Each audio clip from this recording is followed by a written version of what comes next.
2.034 seconds per lap. That is how far off the pace Aston Martin's race pace was at the Hungarian Grand Prix, according to figures from Paceteq. 2 weekends earlier, at Spa, the same team was over 5 seconds a lap adrift, and Fernando Alonso qualified more than 5 seconds behind pole. Between those two races, the team declared 16 separate upgrade items on the FIA's official submissions. And I'm going to tell you up front that the jump is real, and the comparison is dishonest, and the interesting part is the gap between those two statements. Here is the fact of it. Aston Martin had not updated the AMR 26 since the start of the season. That was deliberate. Rather than drip parts onto a car they knew was wrong, they committed to a complete redesign that would arrive in one piece. It arrived at the Hungaroring in July, and the FIA's upgrade document listed 16 areas of development. Run through what that covers: a reshaped front wing and new front wing end plates, a longer, thinner nose, grouped with the wing as a package to improve the performance of the front end of the car in combination with the other updates. External front brake ducts shaped to complement the front wing and manage flow around it. 4 separate floor items grouped together in the team's own words as a package to increase the load on the floor, covering the floor body with changes to all of the permitted surfaces, the floor leading edge vanes, and the floor edge ahead of the rear tyre.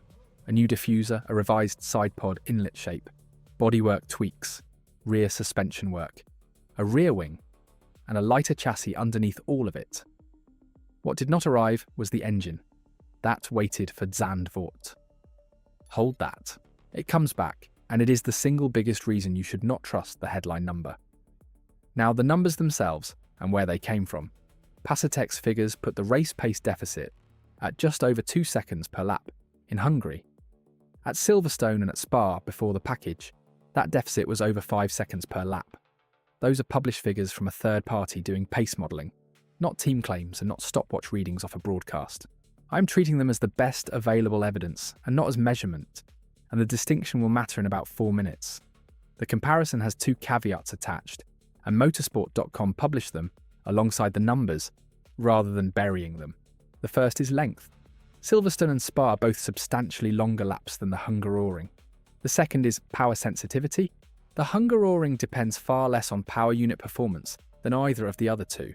So before we go anywhere near what the parts do, the arithmetic needs cleaning up. If you want the number checked rather than repeated, subscribe. That is the whole pitch of this channel. And tell me in the comments what country you are watching from, because I have no idea how far this thing reaches. Start with lap length, because it is the easy correction, and it is the one nobody makes. A deficit expressed in seconds per lap is not a property of a car. It is a property of a car and a lap. If 2 cars differ by a fixed percentage in pace, the slower one loses more absolute seconds around a long circuit than a short one, for the same underlying deficit. Spa's lap takes well over 1.5 minutes. The Hungaroring's is comfortably shorter. Express the same performance gap as a percentage rather than as seconds, and a meaningful chunk of the apparent improvement evaporates before you have touched a single part on the car. I'm not going to give you a precise converted figure, because I do not have the lap times Paceteq modelled against, and inventing one would be worse than useless. But the direction is clear and it is large. Some of that jump from 5 to 2 is the calendar, not the car. Then power sensitivity, which is the bigger one. Aston Martin's weakness this year has been split. The chassis was late and compromised, and the Honda power unit was reportedly around 60 horsepower behind Red Bull Ford powertrains, with a vibration problem that wrecked their pre-season and their opening races. Spa and Silverstone punish an engine deficit hard because you spend a long time at full throttle when nothing but power decides your speed. The Hungaroring barely punishes it at all. It is a sequence of medium and low-speed corners where downforce and traction set the lap time. So take a car with 2 problems to a track that only tests one of them, and it looks fixed. Bring the 16 aerodynamic parts which address exactly the problem that circuit measures, and the effect is doubled.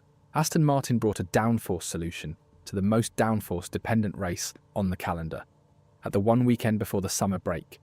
That is not an accusation. It is good planning. But it means the 2.034 is close to a best-case reading of the package, not an average one. 3 questions. Did the car get faster? Yes, and there is no serious argument otherwise. Did it get 3 seconds a lap faster? No, and nobody at the team has claimed it did. Where did they finish? 13th and 14th, with Lance Stroll and Fernando Alonso. That last one is the fact that keeps the whole story honest, and it is why the result sheet and the pace model disagree so completely. So here is what the parts actually do. Every one of those floor items and the diffuser exists to serve one mechanism. Air is pulled under the floor, accelerated through a narrowing section, and then expanded again through the diffuser at the rear. Fast air is low pressure air. The pressure under the car falls below the pressure above it, and the difference presses the car onto the road. That is the entire ground effect principle these cars run on, and it costs almost nothing in drag compared with generating the same load from a wing. The problem is that it is unstable. Pull the floor too close to the ground, and the airflow chokes and detaches, and the load collapses instantly. Sit too high and you never generate the low pressure in the first place. Every ground effect car lives inside a narrow ride height window, and the engineering fight is not really about peak downforce. It is about widening that window so the car keeps working when it is not at the perfect height. Mark Hughes, writing for Formula1.com, read the Hungary package as one coherent intent. The changes combine to support the diffuser with more robust airflow so that it can work at bigger rear ride heights. And that in turn better facilitates Adrian Newey's preference for a high rake angle, which speeds up the underfloor airflow. The whole exposed area of floor, running front to rear on the car, has been increased. Think about drinking through a straw with a soft wall. Suck gently and it works. Suck hard and the straw pinches shut and you get nothing. And the harder you pull, the worse it gets. A diffuser near the ground behaves the same way. What Aston Martin has done is not pull harder. They have stiffened the straw, so that pulling hard no longer collapses it. That is why the floor items were declared as a group. 4 separate parts, one stated objective, which the team described as a package to increase the load on the floor. The leading edge vanes condition the air entering. The floor body surfaces manage it through the middle. The floor edge ahead of the rear tyre seals the low pressure region against the turbulent, expanding wake of the rotating tyre, which is the single largest source of contamination on any of these cars.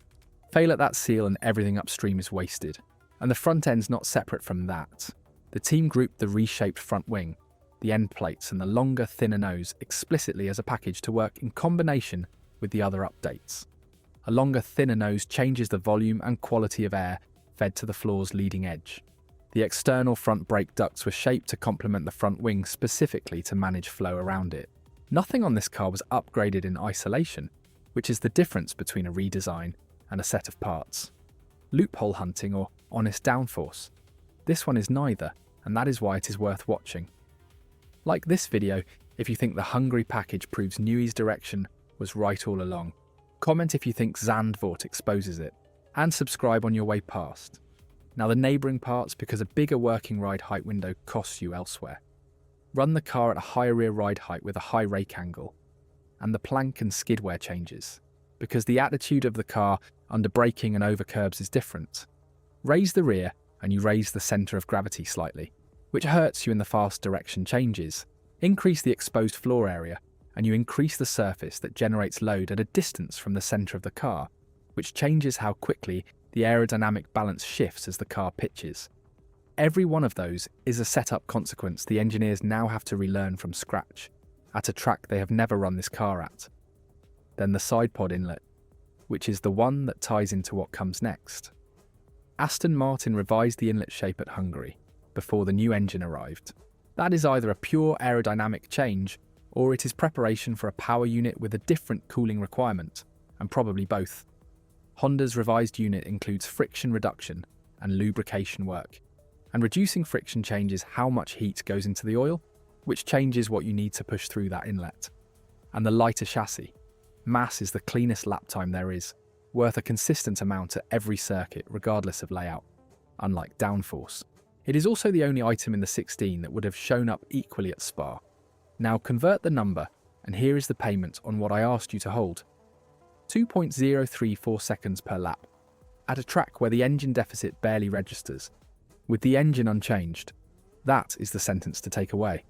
The chassis side of the deficit has been reduced considerably, and the power unit side has not been touched at all, which means the 2 seconds still standing at the Hungaroring is very close to a pure chassis and drivability number, measured at the circuit, least able to see the engine problem. Take that same car to Zandvoort, or worse to Monza, and the engine deficit comes back into view. Honda's Shintaro Orihara has said publicly that the Zandvoort upgrade will not put an Aston Martin power unit on a par with Mercedes or Red Bull powertrains, that there is no magic in this sport, and that the Netherlands is a first step with further steps required after it. He also described the target in a way I keep coming back to, which is getting back to what he called the racing field, where the 10 or 20 milliseconds a team fights for every weekend actually change where you finish. 2 seconds per lap is not a racing field.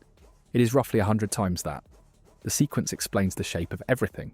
Adrian Newey arrived in March of last year, and the design office held its key decisions on this car until he did, which put the program over 3 months behind rivals when development began properly. The car ran late at the opening pre-season test in Barcelona. Vibration from the Honda unit severely restricted running across all 3 tests and into the opening races. Alonso was 2.462 seconds off the front in Australia, and neither car finished, with damage traced to the vibration. By the Monaco Grand Prix in early June, Cadillac, in their first season in the sport, were out-qualifying them. At Spa, both cars were slowest of all. Hungary brought the 16 items. Zandvoort brings the engine. Honda has indicated further staged work after that at Monza and at Baku. The structural point is the one people skip. Aston Martin did not choose to develop nothing for 11 races because they enjoy losing. Under the current cost cap and the aerodynamic testing restrictions, wind tunnel and simulation time is allocated by championship position, and a team near the bottom gets more of it than a team at the top. But allocation is not free money. Every hour spent iterating a concept you already know is wrong is an hour not spent on the concept that replaces it. Committing to one large redesign and shipping it in a single weekend is the rational response to a budget that punishes iteration. And it is also the response that leaves you publicly humiliated for 4 months while it is being built. Here is the question this week's coverage did not ask. 16 items were declared. Which of them actually produced the gain? Nobody knows, and I want to be precise about why nobody knows. The FIA's upgrade submissions require a team to declare a part, a reason, and a description of the difference. They do not require and do not publish any quantification of what the part is worth. The team knows the split from its own correlation work. The public does not and will not. So when a package of 16 items arrives at once and the pace improves, the entire attribution is guesswork. It could be that the 4-floor items and the diffuser account for almost all of it and the front-end changes are enabling parts. It could be that the lighter chassis is doing more than anyone credits. The one thing that can be said with confidence is that the team grouped the items into stated packages by objective, which tells you how they think about it, and not how much each one gave. Stay with me, because the next part is where the honest reading of this weekend gets uncomfortable. Follow the air at the edge of the window. Everything above describes the car working. Now consider what happens when it is not. A ground effect floor that has been made robust at higher rear ride heights is being asked to hold its load through a wider range of conditions than before, and the conditions that break it are not steady state. They are transient. Braking into a slow corner pitches the car forward and the rear rises, which is precisely the regime the package was designed to survive. Riding a curb, which the Hungaroring has plenty of, throws the whole floor out of position for a fraction of a second. If the package works, the load returns smoothly when the car settles. If it does not, the load returns suddenly, and a rear axle that gains a large amount of downforce in a short time while the driver is applying throttle is not a car anyone wants to drive. Now the part that makes the Hungary reading softer than it looks. The Hungaroring is a circuit of medium and low speed corners, with no high speed compression that really tests a floor at its ride height extremes. It is the friendliest possible environment for a car whose entire upgrade is about widening the ride height window, because it never asks the window to be wide. Zandvoort, with its banking, asks a very different question. Banking loads the car vertically in a way flat corners do not, compressing the suspension and driving the floor toward the ground in exactly the regime where ground effect cars fail.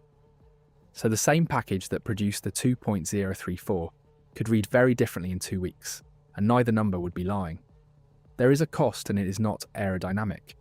Aston Martin spent almost the entire first half of a season developing a car they were not racing. That is cost cap money, and it is wind tunnel hours, and both are finite. It also means the team has less in reserve than a rival who developed continuously, and the reserve is what you need when the redesign turns out to be 70% right instead of 90%. Another extensive package is understood to be lined up for Zandvoort. 2 large packages inside a month, from a team that shipped nothing for 11 races, tells you the redesign is being treated as a starting point rather than an answer. The strongest argument against everything I have said is simple.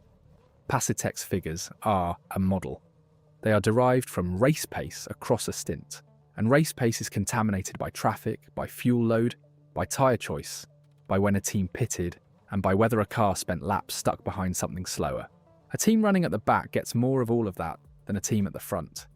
It is entirely possible the 2.034 flatters Aston Martin because of clean air late in a race, or understates them because of traffic early. The honest position is that a model deficit is evidence and not measurement, and I would not build a conclusion on the 3rd decimal place of it. What I would build a conclusion on is the direction, which is unambiguous, and which the finishing position support even while the magnitude stays uncertain.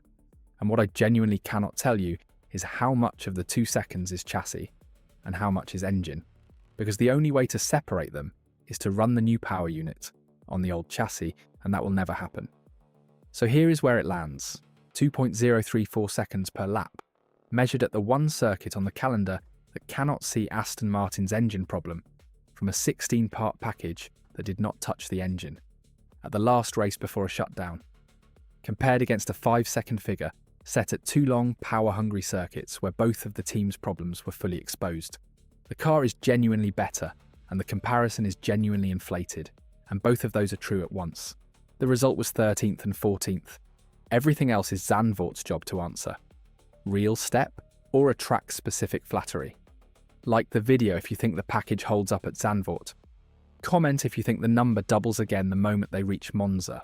And name me the position you think Aston Martin qualifies in at the Dutch Grand Prix, because I want that written down before the 23rd.